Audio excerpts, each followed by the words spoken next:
Happy New Year! It is 2026 and we are still doing this. That's right, you lucky dogs. Joining us from around the globe, but joining a bit closer to home, sort of, is Leo. Hello, Leo. Happy New Year to you. Hey, Neil, Happy New Year. How are you?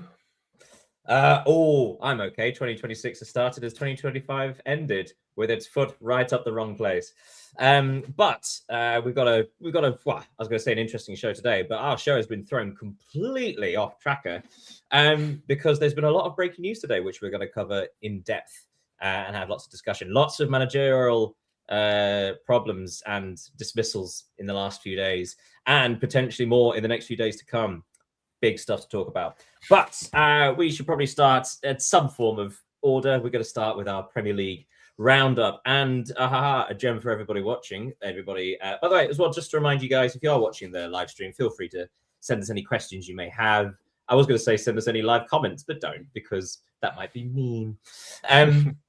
Be enthusiastic, be encouraging, but no, never mean. But yes, let's go to the Premier League. So yet again, the busy Christmas schedule in the English Premier League raises its ugly head. So we have another midweek set of fixtures.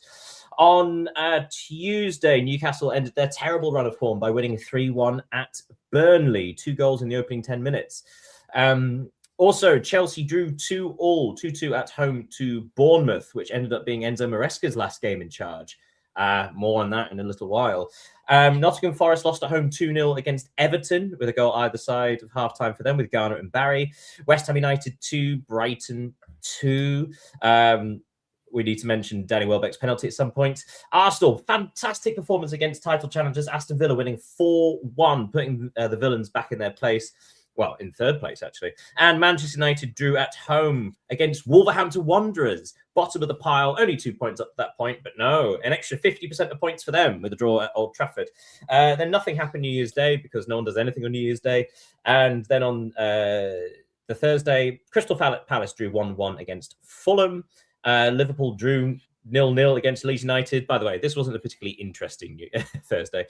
Brentford drew 0-0 against Spurs, which is one of the worst matches I've ever seen. And Sunderland drew 0-0 against Manchester City, although that was actually very fun, 0-0. Right, so that was the midweek action.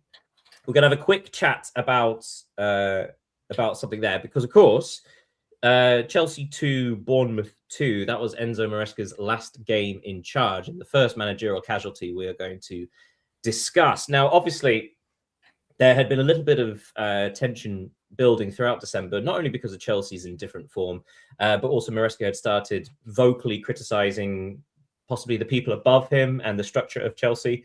And it seemed the situation was slightly untenable. What would you say?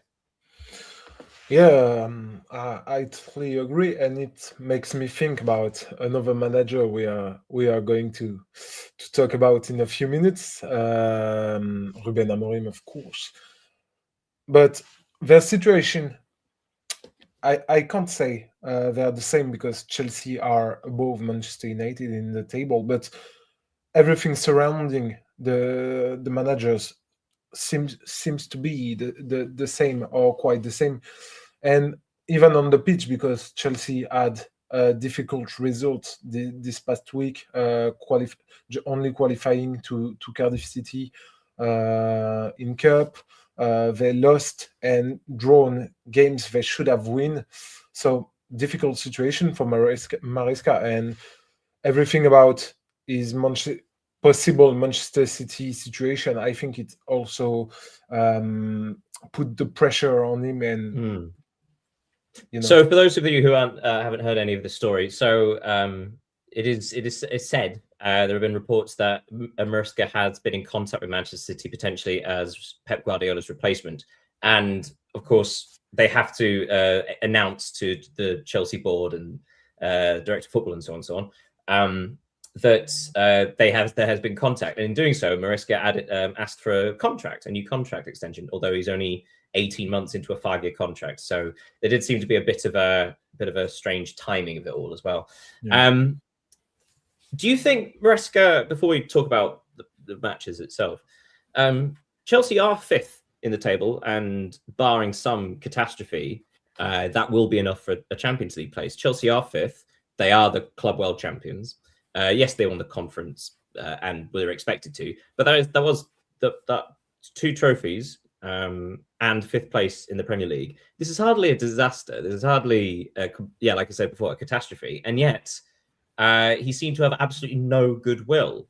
Do you think that perhaps if he had the fans on side, this would have been more of a power play? Because it did seem that he seemed to do this from a position of weakness as opposed to of strength.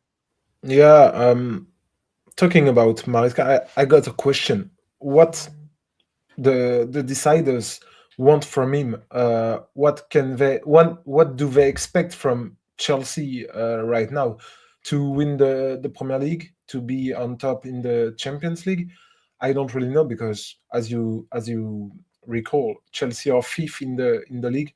Of course, they have made some difficult results recently, but they are not like, remember last year, like Manchester United or Tottenham in the 17th and 16th place. They are in the race for the Champions League qualifications at the end of the season. They're still, and also we should point out they're not just that they are in the Champions League. Yeah, of course, and they have beaten Barcelona 3-0. And funnily enough, it was the end of the beginning of the end for Maresca, because after that Barcelona result, the next results went down. So that's strange. So Chelsea still in 4 competitions, 5th in the table, the champions of the world, but still not good enough apparently. So Maresca is gone, and with injured players also, we have to say. And also, naturally using a lot of considering how much money has been invested in their squad, actually having players like is it Chumapong and players like that actually being part of the squad. Excuse me, strange situation. But of course, this is going to be a bit of a mix, because obviously we talk about Ligue 1 itself, but there is only one person in the running for this job, and it seems to be Liam Rosigne, former Fulham player. Pardon me. Now, obviously, currently still the Strasbourg head coach. Strasbourg are also owned by, is it Bluco? Bluco. Yeah. Now, obviously, Liam Rosigne has had a lot of praise and been wildly admired as like this new tactician, a young coach who would certainly seems to inevitably reach a high-level job. And last year did incredibly with Strasbourg. But it should be said, this season, I think they're currently in 7th. 7th place, 24 points. I think they're 8 points behind the Champions League place. It doesn't really point to a high, like a high point, like a peak for Rosigne at Strasbourg. It does seem like it's sort of dipped slightly, and yet now's the time that Chelsea seem to be taking him. Do you think they are forced into this somewhat? Because some have felt that this may have been a longer-term plan, so maybe in the next season or 2, Liam Rosigne, having worked with Bluco before, being able to sort of fit seamlessly in at Chelsea. But it feels like this may be slightly too early. And apart from anything else, I'm sorry, this is a 2-part question. And secondly, it seems like the Strasbourg fans, as furious as they are with Bluco anyway, as treating their club as a feeder, now seem to be disrespecting it entirely by taking their manager halfway through a season. Yeah, firstly, I agree with you. I think it's too soon for Liam Rosigne to take on at Chelsea, because his record at Strasbourg is and will remain really interesting, because he qualified them to the European Cup with one of the youngest squad in Europe, so which is difficult. But this season he has lost a lot of. The problem is that he has lost mainly his big games. They have lost against Lyon, against Monaco, against Marseille. They have drawn against Paris. So they had troubles facing the big names. And the thing is that he's a young coach who is moving from a familial club, because Strasbourg in France its reputation. It's that it is a really family club to one of the biggest name in world football and in the Premier League. And I think it will be really difficult for him, to be honest, at this moment. I don't know in 2-3 years maybe, but at this moment I think it's too soon for him. However, we do, I'm assuming, because obviously there is no other manager in the running for this currently, assuming that he does get the job. He is currently in London. We know that. Yeah, he flew from France to England yesterday. So, like, I mean, but also, I mean, it may well be that there's a roll of the dice and it works, because obviously he was thrown in at the deep end with Derby and performed admirably, actually, in charge of them. And that was with a very, very young side. With Strasbourg, very, very young side, who say one of the youngest in Europe. And of course, Chelsea have the youngest squad in the Premier League and one of the youngest across the Champions League. So he has experience working with these young players and developing them. So perhaps that's the bigger picture stuff. But then again, the question is, if he doesn't qualify for the Champions League, is he going to be given a bit of flexibility? Yeah. But okay, so interesting point just to point out is that if he is if he's to become the next manager of Chelsea at the end of the season, he will rejoin with Emmanuel Emega and Mamadou Sarr, who are already signed to Chelsea. So it can maybe help him to think about already the next season in the Premier League with players he knows. So I want to see what he can do there. So let's look at the results from the weekend. So on Saturday, Aston Villa, I mean, bounced straight back from that disappointment against Arsenal, winning 3-1 at home to Nottingham Forest. A bizarre goalkeeping error for John McGinn's second goal there. Brighton beat Burnley 2-0. It happened. We played the game last week. When will Wolves win? Well, it was yesterday, winning 3-0 against West Ham. And absolutely blew the Hammers away in the first half. Bournemouth 2, Arsenal 3. A bit of a scare for Arsenal, but they held on and controlled to the end. Then yesterday on Sunday, Leeds United 1, Manchester United 1. Leeds United's unbeaten run extends to 7 matches now, which is their best since 2001, I believe, in the Premier League. Newcastle United 2, Crystal Palace 0. Newcastle finally have 2 wins on the bounce. Spurs, Tottenham Hotspur 1, Sunderland 1. More misery there. Fulham 2, Liverpool 2. One of the goals of the season, anywhere, anytime. Fulham's equaliser in the 7th minute of stoppage time for Harrison Reed. And Manchester City 1, Chelsea 1. Now, here's the thing: we've got to keep this show within an hour, more or less. But there's a lot to unpack. So first of all, let's talk about the big news that happened today. The announcement today after Manchester United drew at Leeds United yesterday. Ruben Amorim has been dismissed as Manchester United's head coach. And it's also been announced that they are not looking for a permanent replacement. They are going to look for a caretaker until the end of the season. There are 2 big questions. One, why now? Because there have been plenty of low points during this strange period. I think it's 13 months Amorim's been in charge. There have been far lower points. There have been far more disastrous moments. Why now? And secondly, is this, well, I suppose the second question is this the wrong time, considering, and I will point out, we were just speaking about Maresca with Chelsea in 5th. Manchester United are tied on points with them in 6th place. So why now? And what more were they hoping for?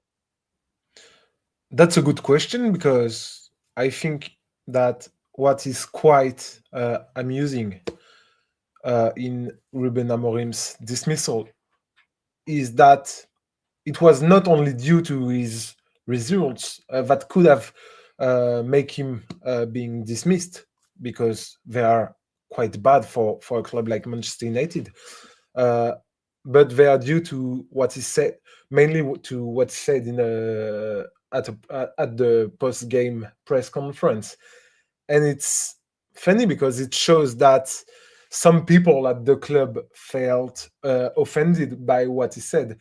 And I think there is a part of truth in it, because if it was not to be the truth, maybe he would have been left on his role. I don't know what you think about it, but if well, they reacted so fast, it's because they felt, okay, maybe he's right, and I don't want. Well, so I'm going to open this up a little bit because also, I mean, the three things you may have missed this week. Another one was going to be Wilfred Nancy, the Celtic head coach, has also been fired today. He's been released from his position after 6 defeats in 8 matches. The latest one coming at home against Rangers, the fierce Glasgow rivals, 3-1 at home. Sorry, strange noise here. Yeah, so obviously a lot of dismissals happening, but I would like to bring up the Premier League. So in 4th place currently is Liverpool on 34 points.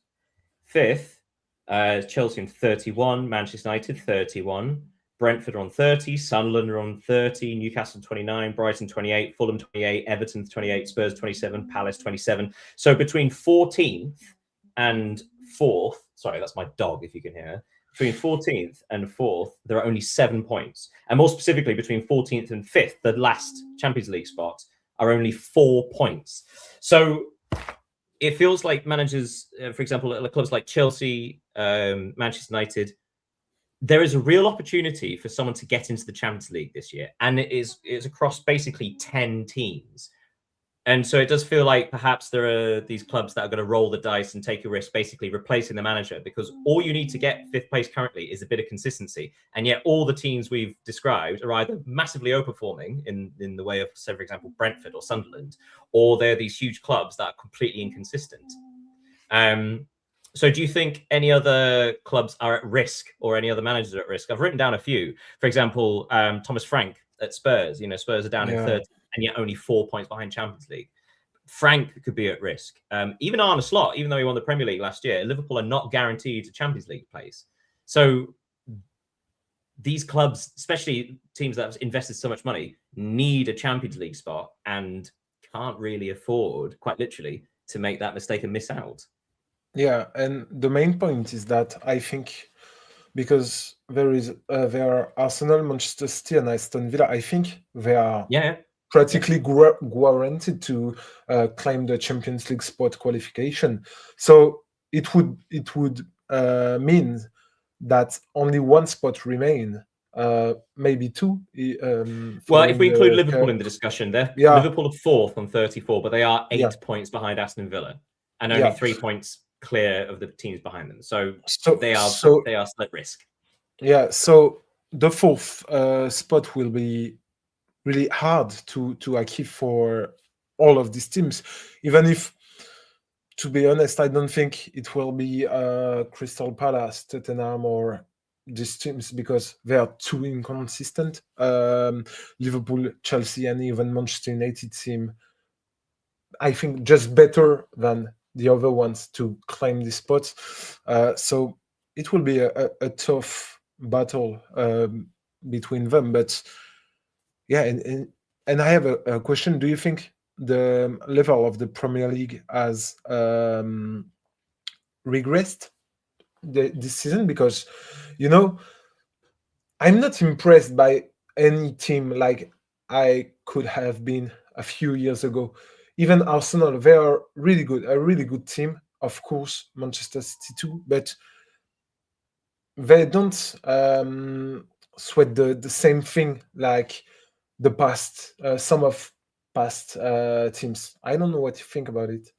I know what you're getting at, and to some extent I agree, but I'm not sure it would mean like the quality of the Premier League. It's the quality of what's referred to as like the middle class teams. So like the teams that usually finish, mid-table have gotten better. They are better equipped at defeating the teams above them. So you see this where, for example, with Klopp and Guardiola's title chases with Liverpool and Manchester City, they were posting ridiculous numbers. We had a 100-point season. We had a team finishing 2nd with 98, which is ridiculous. But that also points to the fact that they could genuinely beat literally every other team home and away, more or less. Whereas the last couple of seasons, you've seen that total has very much come down because more and more teams are taking points off the big lads. And then what you also have had in the last couple of years, which have been very fun, are the so-called Big Six. dropping out of the Champions League, because not only are they more vulnerable to middle classes, but now you've got more ambitious middle class teams, like Aston Villa, like Newcastle United, that are suddenly sort of standing up and swinging, so to speak, and have had big success with it. It's very interesting. And also, for the first time in 3 seasons, the promoted teams are doing well, minus Burnley. Yeah. Or like Burnley are doing what they expected. They're still not out of it, but they're at risk. Whereas Leeds United are proving incredibly hard to beat in the last month or so, and Sunderland are having a wonderful season. So if anything, the quality of the Premier League has risen. It's just risen from the bottom as opposed to the top. But in doing so, you do pull down the top a little bit. Yeah, of course. So, sorry. I mean, we've been speaking 20 minutes about sort of the Premier League, but also about these managerial changes. So a couple of questions looking at the bottom of the Premier League. So Burnley in 19th are on 12 points. West Ham, this is going to be our lot of questions, who I personally think might be the worst team in the league, despite Burnley and Wolves at the current state. West Ham United in 18th on 14 points, 4 points behind Nottingham Forest on 18, and they're now 4 points behind Leeds United, who are slowly putting away. So if these bigger teams like Manchester United, like Chelsea, are making the managerial change with January in mind as well, do you think we're going to be seeing this with these teams as well? For example, Scott Parker at Burnley, or Nuno Espirito Santo at West Ham United, these teams in the relegation zone currently and hugely at risk. Yeah, concerning West Ham, I think the problem is bigger than only change the manager, because it's been quite a few months that we don't really know where West Ham want to go with the decisions of the direction, and this is difficult to say where this club is going. Last week we predicted that this game against Wolves were finally the one for Wolves to win, and we aren't disappointed by this. West Ham, they are now the worst defense in the league. They conceded their second defeat of the season to Wolves, because Wolves have only won 3 games this season, including 2 against West Ham. So I think it makes them the worst team in the Premier League. If you are beaten twice by the worst team regarding the points total in the league. So for context, West Ham have not won a match since the 8th of November. Yeah. And that was against Burnley. And that was a 3-2 against Burnley. So worrying times for the Hammers. But I should also point out, because I was saying before about why Man United and Chelsea might be risking it now, because that huge collection of teams in the middle, all of whom could feasibly get the Champions League. Talk about a January budget. Manchester United is reported do not have one. So they're very much like the only thing they can change is the manager, although they've had to pay out the entirety of his contract because there's no release clause. So the fact is, like, if there's no money to sort of bring in any new faces in January, they are kind of asking for a minor miracle for whoever to come in to sort of just to shake things up, but essentially use the same players that are underperforming. Yeah, Manchester United situation is so difficult. We can also see that with Nice, because of course Ineos are the owner of Nice, and the situation is sensibly between both clubs, and even harder for Nice.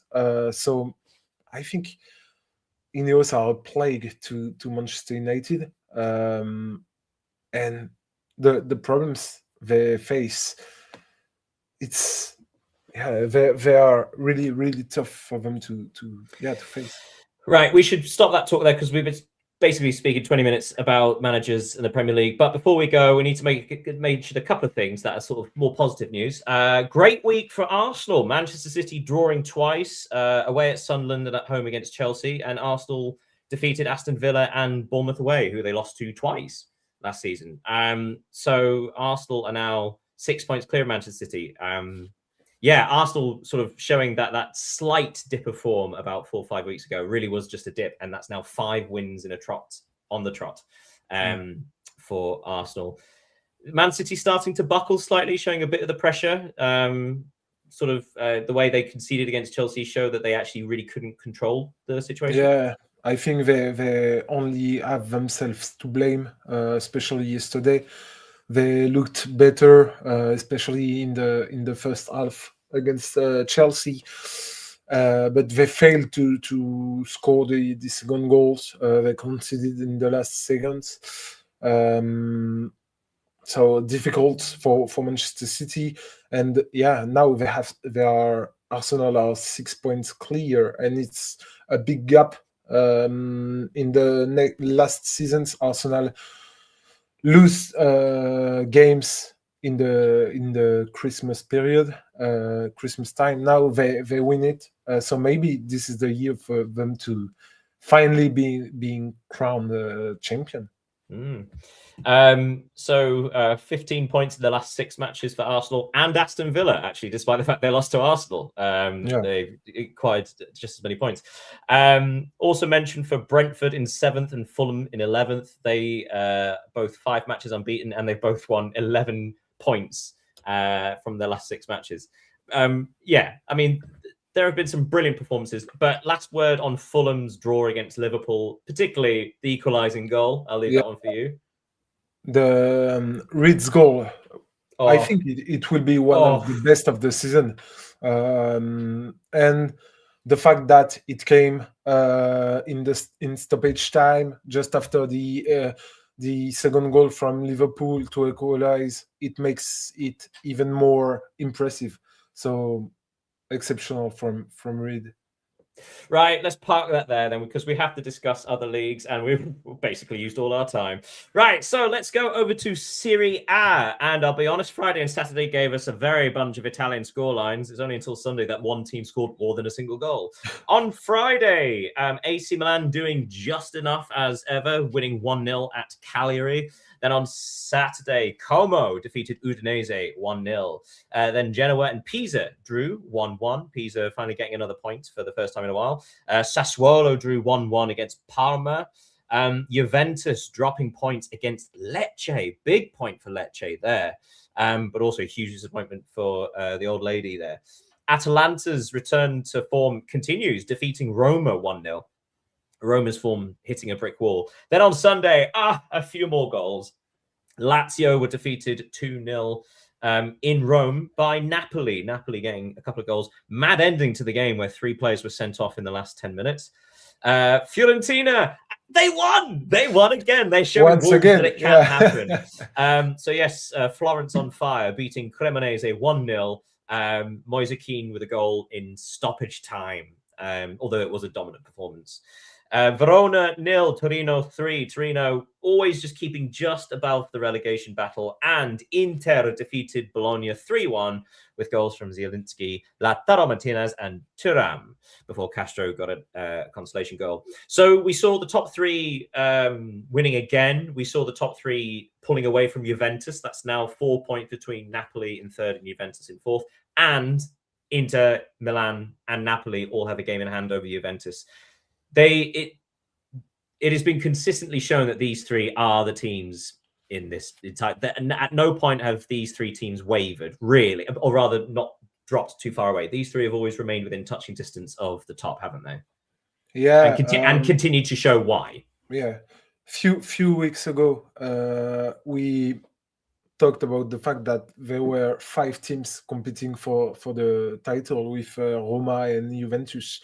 But now it seems to have a real gap between AC Milan, Napoli, and Inter, especially with 1 game in hand to Juventus and Roma. So I think it's now, and it will remain, a 3-way race to the championship title. And it's becoming clearer because Juventus and Roma, they are inconsistent. I think they lack some essential points in the squad, especially in attack, because when you watch their games and squads, you can see that they have the same offensive issues, not for the same reasons, because Roma lack of a striker, a real striker, and Juventus got two with Lois Openda and Jonathan David,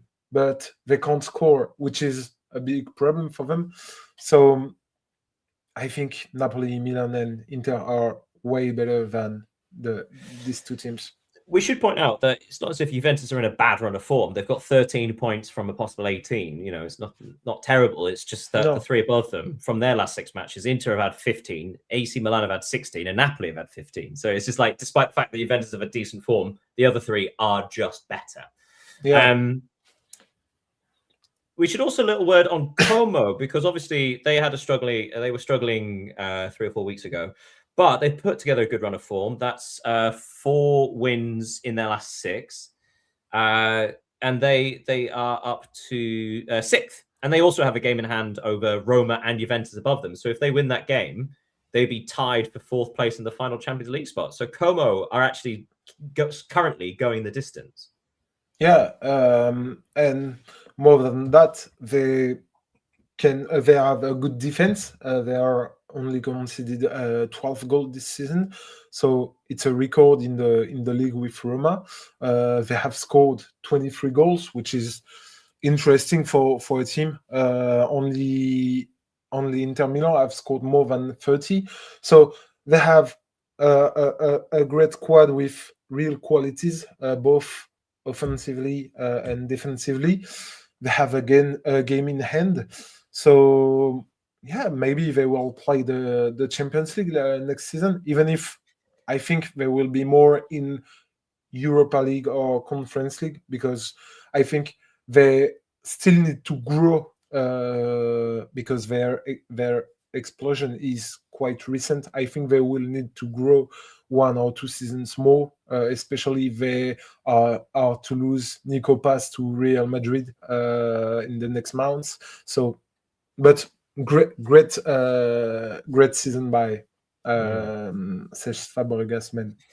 Absolutely. And a dip in form for Bologna and particularly Roma. Roma have only got 6 points from their last 18 available. What's happened there? Because that's only 2 wins in 6 matches and a lot of losses. So their defense seems to have been figured out slightly. And goals have always been a problem for them this season. But when they're keeping clean sheets, it wasn't an issue. And now it is.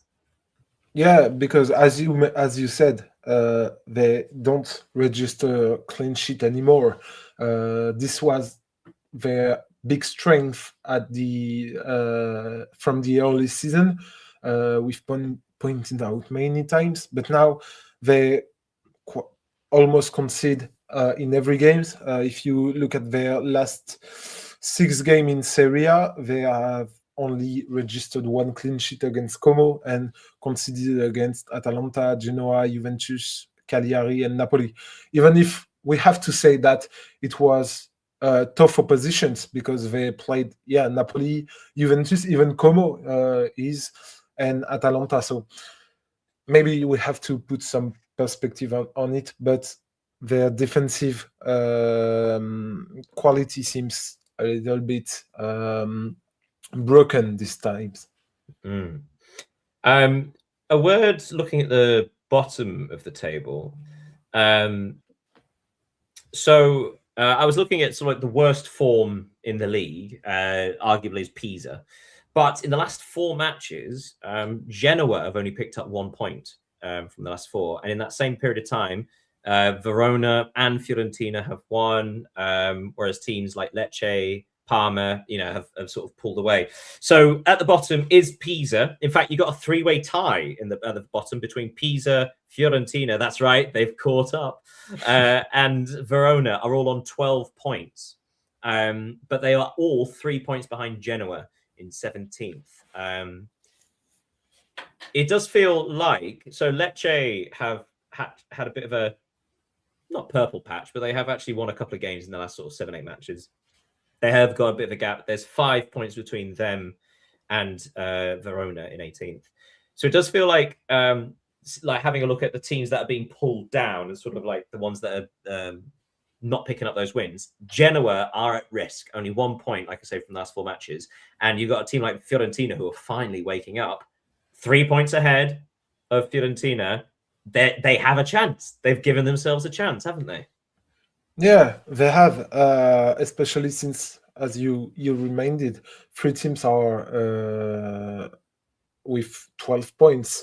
So if there is just, for example, Pizza, Fiorentina, or Verona winning a game and Genoa losing it, yeah, the things are will be completely rebalanced, and even the gap with Lecce, especially I'm talking for Fiorentina. I don't think it's a big gap, because Fiorentina have shown that they are capable of playing, they are capable of winning.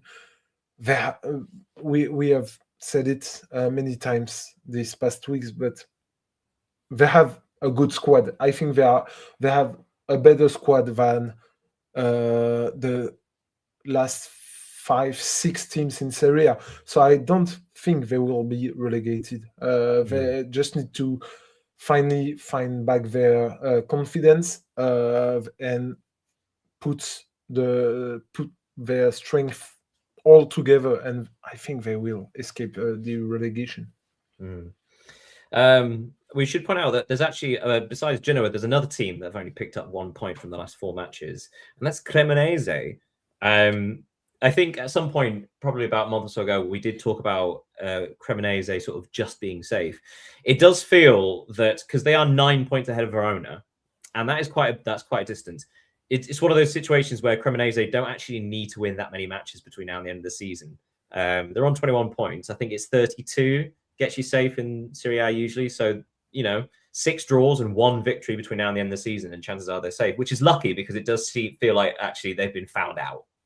Yeah, they had a good start to the season, because they have only won 1 point on the last 4 games, but they have already won 5 games this season, registered 6 drawn, which is... Aren't they the only team that have beaten AC Milan this year? Was it them that beat AC Milan on the opening day? Yeah, on the opening. Yeah, I think. Yeah, at San Siro. Yeah, at San Siro. So big performance from them. I think they will save themselves. Also, we have to recall that they are a promoted team, so they are doing great. Well, yeah, especially when you compare to, say, like Pisa, who never seem to have quite got into it. Right, we should say arrivederci there to Serie A and go over to La Liga, where more fun has been happening, and actually some really fun results. So we've had some fun derbies this weekend across the leagues. We had the Paris derby in Ligue 1, but today, this weekend, was the Barcelona derby, the Catalan derby. So on Friday, Rayo Vallecano drew 1-1 against Getafe, and then on Saturday, Celta Vigo, remember them, all the 0-0s? They won 4-1 against Valencia, who really are in trouble now. Osasuna drew 1-1 with Athletic Club. Elche defeated at home 3-1 by a very impressive Villarreal. That could have been a bit of a banana skin, but they did brilliantly there. And then an intense match, Espanyol 0, Barcelona 2. Barcelona getting 2 late goals, Dani Olmo with 5 minutes remaining, and Lewandowski in the last of the 90. Although former Espanyol goalkeeper and now Barcelona stopper Joan Garcia was needed quite heavily during the match. And then on Sunday, possibly the most shocking result of the lot, won't mean much to everybody. Sevilla 0, Levante 3. Levante were bottom of the table and yet defeated Sevilla 3-0. Real Madrid 5, Real Betis 1 with a hat-trick for, you've guessed it, no you haven't, Gonzalo Garcia, the forgotten man, performed so admirably at the Club World Cups, kind of not used since then, and he scored not only his first La Liga goal, but a hat-trick as well. Also goals from Fran Garcia and Raul Asensio. Alaves drew 1-1 with Real Oviedo. That's right, they scored a goal. Mallorca 1, Girona 2. Valuable win for Girona as they try and move themselves away from the relegation zone. And the fast one was that Real Sociedad 1, Atletico Madrid 1. So, I mean, first place to start, the Barcelona derby. It was quite fun, wasn't it? It was lacking in real quality, but it was feisty. It was intense. It's the sort of match you wanted. But eventually, Barcelona's quality shown at both ends of the pitch. Yeah, and we have to point out, we have to give credits to the Espanyol fans for the real impressive atmosphere they put in the game. So bravo. And it was Barca's. I saw a stat. It was Barca's 29th game without defeat in the derby, which says a lot about their dominance in it. But I suppose, sorry to jump in, but I suppose this is the first time in a long time that Espanyol actually felt like they could win, as in regards to they were having such a good season. Yeah, because it wasn't an easy game for Barcelona, and the fact that Joan Garcia was named MVP of the game is quite. It says something about the game in itself. He made some impressive saves. Even if he's a young keeper, he wasn't put on the pressure of this kind of event, which is obviously never easy. We should also point out, for those who aren't aware, that Joan Garcia was an Espanyol goalkeeper last season. Yeah. I grew up an Espanyol player and fan. So that it's not a done thing crossing this divide. There are more instances of players switching Barcelona and Real Madrid as opposed to swapping Espanyol for Barcelona. So he also was on the receiving end of a lot of, I wouldn't say abuse, but sort of like heated atmosphere was aimed towards him, and pulling out a man of the match performance. It speaks highly of his temperament, doesn't it? And his mindset. Yeah. And I think this was where the difference was between the two teams, the individual quality of certain players. We've mentioned Garcia, but we can also mention Fermin Lopez, who started the game as a substitute, and when he entered, he delivered 2 beautiful assists to set up the game for Barcelona. So I think it was not it was a collective victory, of course. Every victory is, but it was more one of individuals than really collective for Barcelona. Quick word on Real Madrid. 5-1 against Real Betis. Potentially a difficult game against Betis, but Madrid is one of the few times this season where actually they've been completely imperious. They steamrolled them, and it was a really impressive performance from Gonzalo Garcia, who a rare outing for him, and he's repaid Xabi Alonso's faith. Yeah, because we have to recall that Kylian Mbappe is injured, and Endrick is now gone to Lyon. So Gonzalo Garcia added his chains, and he seized it perfectly, scoring a hat trick, and a perfect hat trick because he scored with the right foot, left foot, and the head. So he made his mark. You've mentioned it during the Club World Cup. We've talked about him during the shows, and it's cool. It's good for him to finally have the opportunity to show it in a big game in La Liga. Also a word on Villarreal. So they're still third. They are tied with Atletico, although ahead of them on goal difference. But Villarreal, they are 7 points behind Real Madrid in second, but they do still have 2 games in hand. We were talking in the last couple of weeks about Villarreal starting to look slightly tired, and this is something we've discussed before about why potentially they struggle in the Champions League, the inability to rotate that much. But they really were impressive against a usually impressive Elche side, showing why they are in the top 4. Especially since winning away at Elche is something really difficult because they were on a 8 no defeat streak. Villarreal, we saw that in the Champions League they got a bad result, and I think the fact that they are already eliminated from Champions League and also Copa del Rey, because they have been eliminated during this winter break, it's good for them in a sense, because they will be focused on the league, You've mentioned the 2 games they have to play, including one against Real Madrid.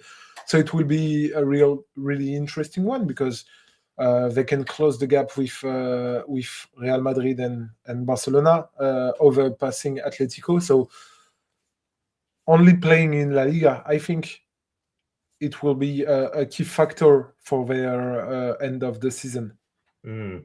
And quick word. I mean, we're going to have a look at the bottom of the table, but I just wanted to have a quick word on Celta Vigo, who were in the early stages, say the first 10 matches, were sniffing around the relegation zone because of how many draws they'd had, and they were just outside it. They are now 4 undefeated. They've got 13 points from the last 18 available, which includes 4 wins, and they are currently what is it? 4th, 5th, 6th? They're 7th. They're 7th, and only 5 points behind Espanyol. Although Espanyol have a game in hand. But still, okay, 2 points behind Real Betis in 6th. So out of nowhere, Celta Vigo have put on a bit of consistency and actually could qualify for Euro, which is an astonishing turnaround. Perhaps a lesson for all those that are currently in the relegation struggle. So at the bottom, Oviedo on 12, Levante on 13. They have a game in hand. But then Valencia have stopped down. So Valencia, former champions as recent as, what was it, 2002, 2003? Only 16 points, 2 points behind Girona, Mallorca, and Real Sociedad. They're certainly not safe. All of whom are 1 point behind Rayo Vallecano and Alaves and Osasuna, and they are 1 point behind Sevilla. So 4 points separating 8 teams, and there are some big ones in there. Yeah, which is why, even if Valencia's situation is really complicated, they are not already in troubles, because if they just have to win a game to maybe go to the 12th place, which is incredible considering they are 18th.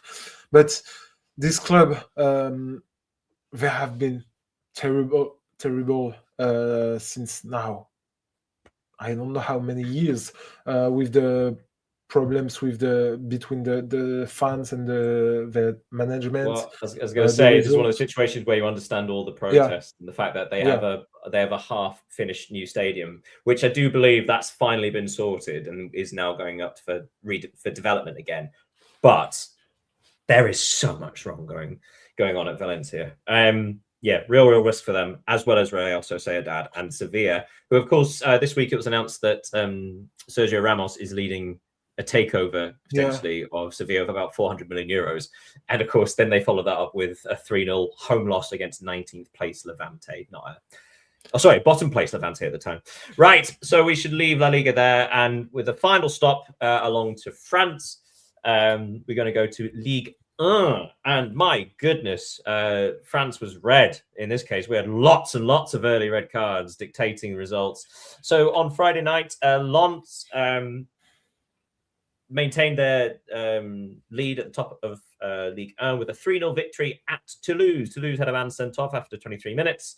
And it was 0-0 at half-time, but Lens find the goals in the second half. And then, my goodness me, Monaco 1, Lyon 3. You can probably talk about this one because it involved a minor assault, a karate kick in someone's chest.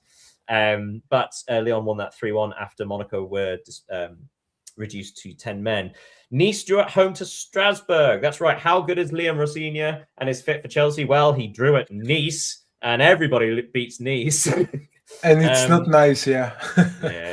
And then Lille lost at home 2-0 against Rennes, although Lille had a man sent off after 13 minutes. That's right. There's something in the water. It's that week break that Liga and Nevada, they're all rusty. And then on Sunday, it continues. Marseille had a man sent off after 26 minutes, and they lost at home to lowly Nantes. That's right. Marseille, who were in the title hunt, surely are now out of it. 2-0 there. 2-0 humbling. Brest got a couple against Auxerre. Nice win for Brest. Le Havre beat Angers 2-1. Lorient and Metz 1-1, a result that does neither of them that much good.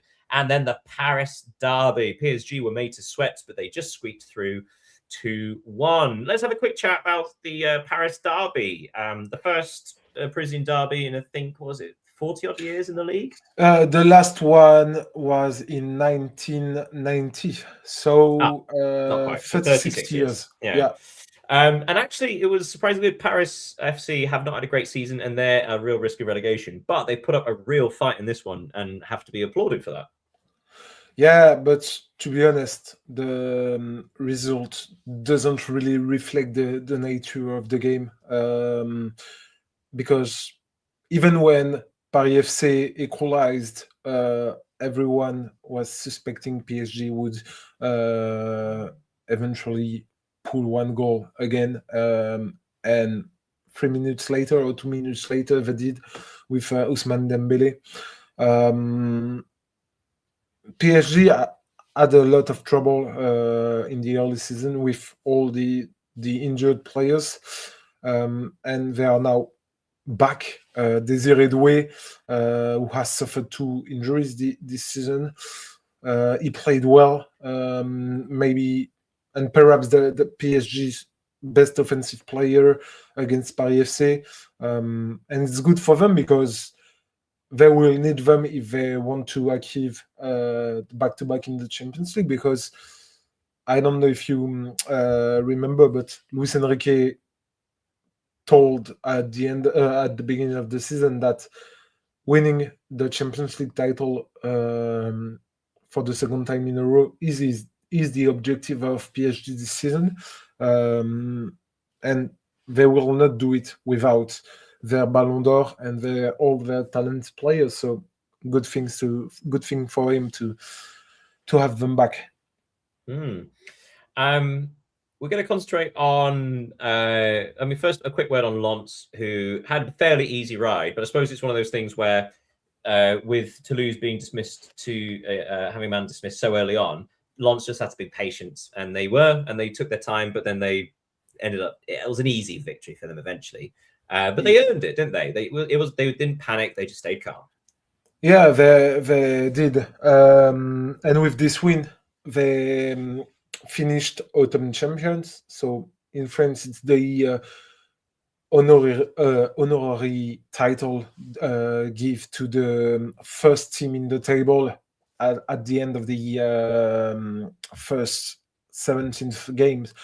So something seems to be happening in Ligue 1, even if we will need to wait, of course. But it's only the fourth time since 2011 and the arrival of Qatar at PSG that another team claimed the title at the end of the first phase of the league. And yeah, now the question is whether they can keep up the pace with PSG, which is obviously difficult and the hardest part.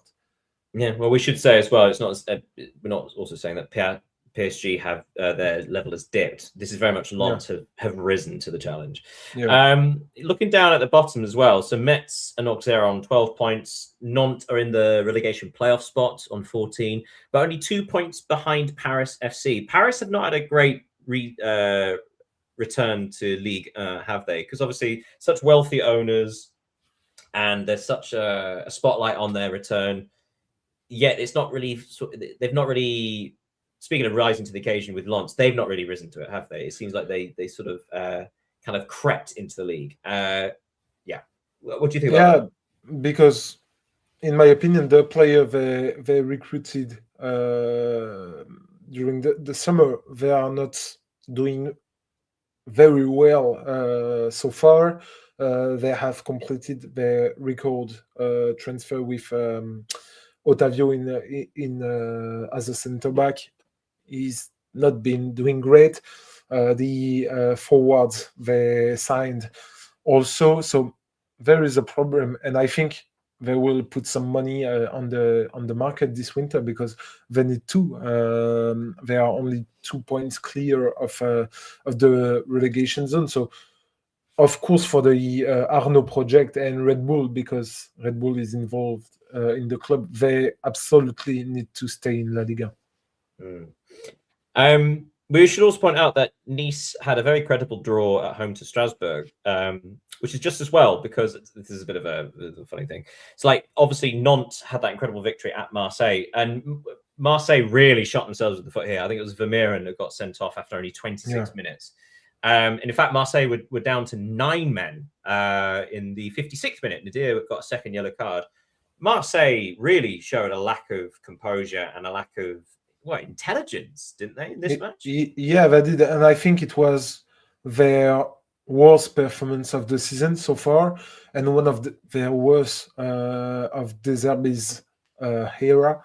They received 2 red cards, conceded a goal from Remy Cabella, who played at Marseille a few years ago, and most importantly, they are now 8 points behind Lens, and only 2 ahead of Lyon and Rennes. So it has been a really tough time for Marseille. They have only won one game in their last 4. They traveled to Kuwait to play Paris Saint-Germain on Thursday in the French Super Cup. Sorry, I forgot about that. Which is you can laugh about it. And then they will play the French Cup, return to action in Ligue 1. So they absolutely need to win points if they don't want to be ejected from the Champions League spot. Yeah, and as you say, now that the top 2 are fighting, Lens on 40 points, Paris Saint-Germain on 39, and then Marseille on 32, Lille on 32. They missed a chance because they lost at home to Rennes, but again, Lille had a man sent off after 30 minutes. But then, Marseille 32, Lille 32, Lyon 30, and Rennes 30. So it is a real battle for the last Champions League places. Sorry, the reason I was saying that before was about Nice. So Nice had a 1-1 draw against Strasbourg. With Nantes winning, that is now a gap of only 4 points between Nice and the relegation playoff spot, which is, I went back and looked. I think at one point, the gap between them and that spot was 14 points. Or 13 points, something like that. There's no reason why Nice ever, but that's how bad Nice have been. I think it was 7 losses in a row before this. So 1 point out of a possible 20-something. That's worse than Burnley's. Burnley have only got 2 points from 33. So Nice are not safe. They, Hey, look at that. Ineos might have to do a managerial change there as well. Right, so let's move on there. I'm so sorry. I don't think we've got time for an AFCON review, unless do you want to have a quick roundup of the group stage and then let us know what's happening in the knockouts? Yeah, because we are actually in the round of 16 with Egypt winning 1-0 against Benin. Right now, I want to just talk about the situation of Tunisia, who have been terrible against Mali. They were up to 11 men against 10 for basically an hour, and they didn't manage to qualify. So terrible performance. I don't know what you think about it, but I don't think there is a team that strikes me like, okay, they are the real contender to win the title. I really liked Cameroon, for example. I think they are doing extremely good. But before the competition started, I was seeing Morocco or Senegal winning it, but they have failed to convince me. I don't know what you think. I would agree with that. So for those of you who aren't aware, the group stage, basically all the countries that you imagine would get through did get through in first and second places, although you had a couple of really fun surprise third place teams that went through, like Mozambique or Tanzania. So the knockout rounds currently, Senegal beat Sudan. Mali somehow beat Tunisia. That was a strange one. Morocco sneaked past Tunisia 1-0. The big clash was South Africa against Cameroon. So Cameroon defeated South Africa, despite the fact South Africa had nearly 67% possession, nearly twice as many shots. But Cameroon game management, essentially, it was really, really, really impressive. Egypt are currently beating Benin. Nigeria will play Mozambique. Algeria and Democratic Republic of Congo. That should be a fun game. This will be fun, yeah. Yeah, before defending champions Ivory Coast face Burkina Faso.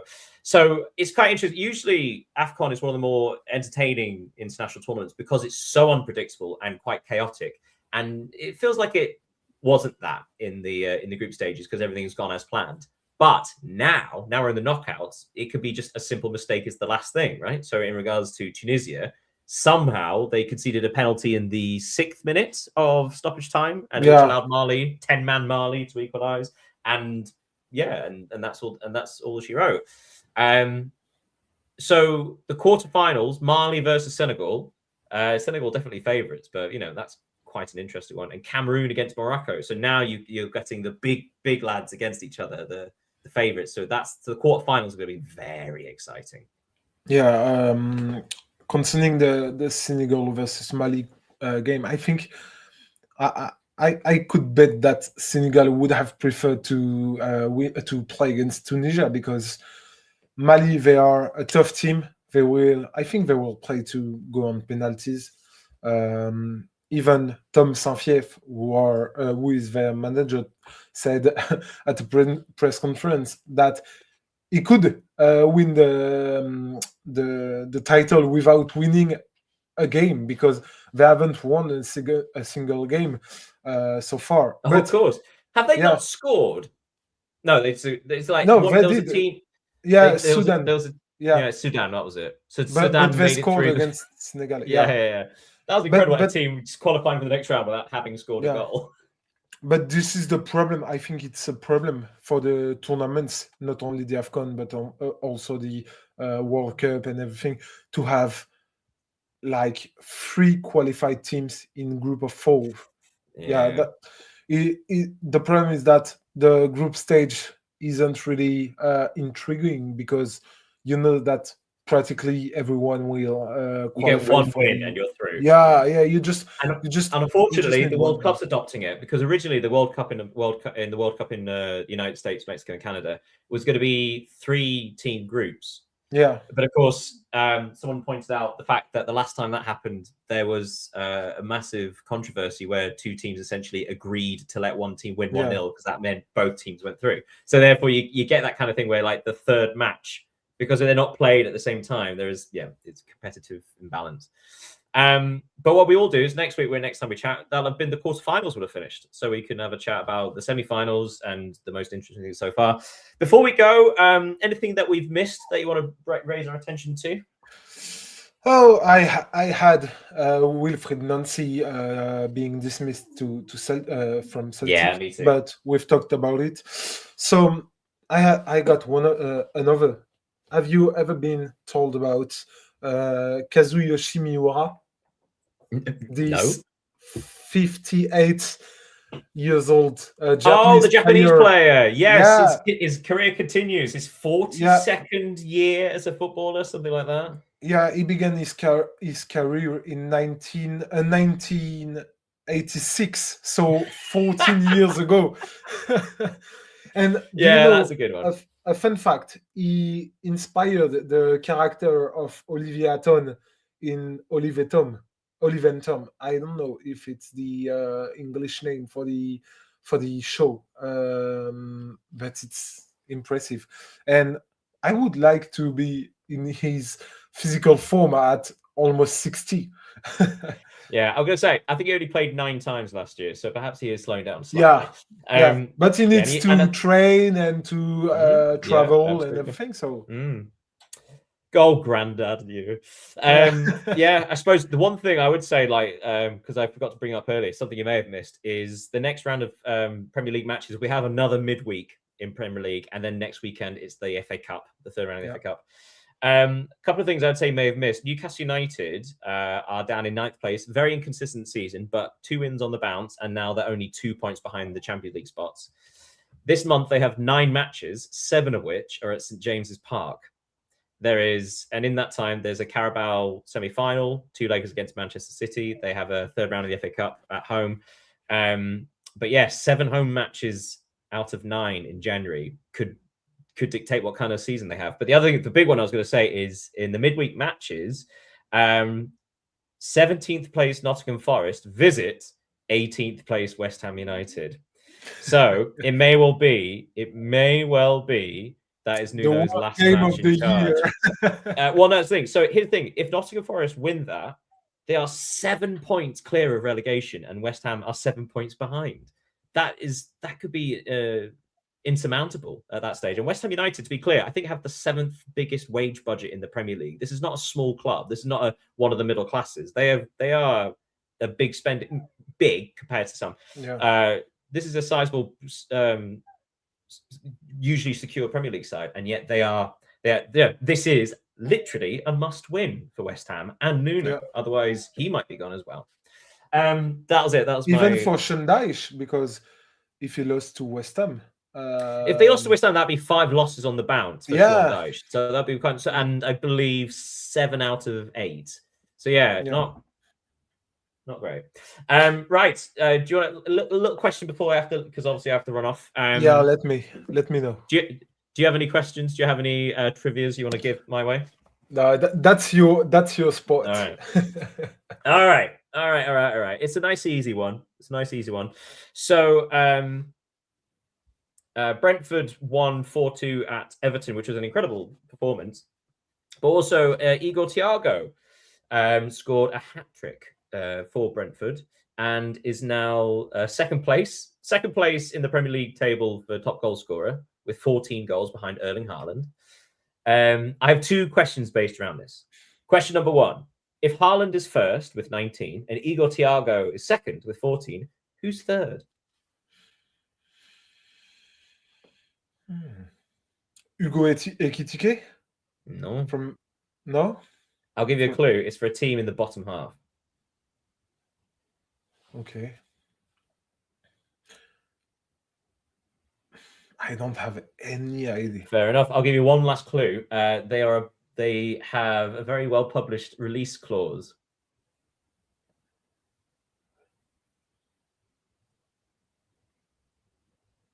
No, I don't. Sorry, know. Sorry. Soon to be Manchester City's Antoine Semenyo is currently third with 9 goals. Okay. But that's kind of amazing, actually. Third place is only 9 goals. He didn't score for how many? A while, but yeah, that's how well he started the season. But yes, that's one question based around that. But Igor Thiago scored obviously a hat-trick for Brentford. There have been 4 hat-tricks in the Premier League this season. Can you name the 4 players? Erling Haaland should have scored 1. No. Oh. None. Okay. Yeah. Antoine Semenyo did? No, he didn't.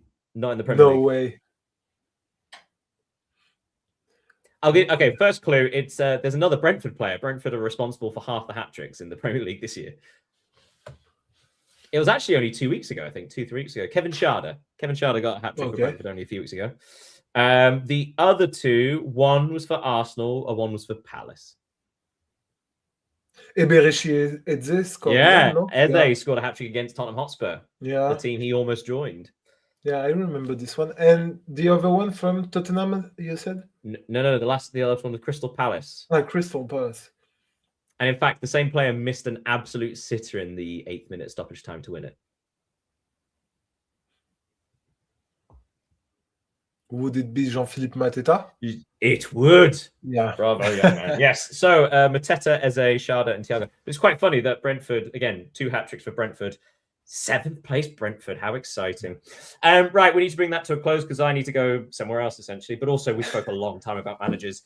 Keep your eyes on the news this week because my instinct tells me that I think Gareth Southgate's going to be the caretaker manager for Manchester United.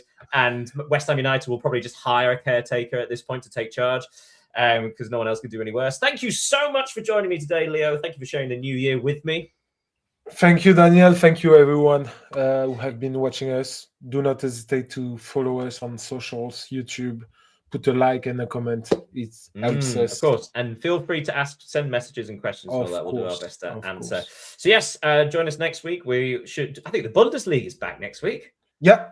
Yeah. We have the full contingent of all 5 leagues. With Lennart Carl wanting to go to Real Madrid. Have you... Taste? No, but we can have time. Oh, I'll leave that on that juice bar. Thank you so much, everybody, and we'll see you next time. Have a great week. Bye, everyone. Yeah, a great week. Goodbye.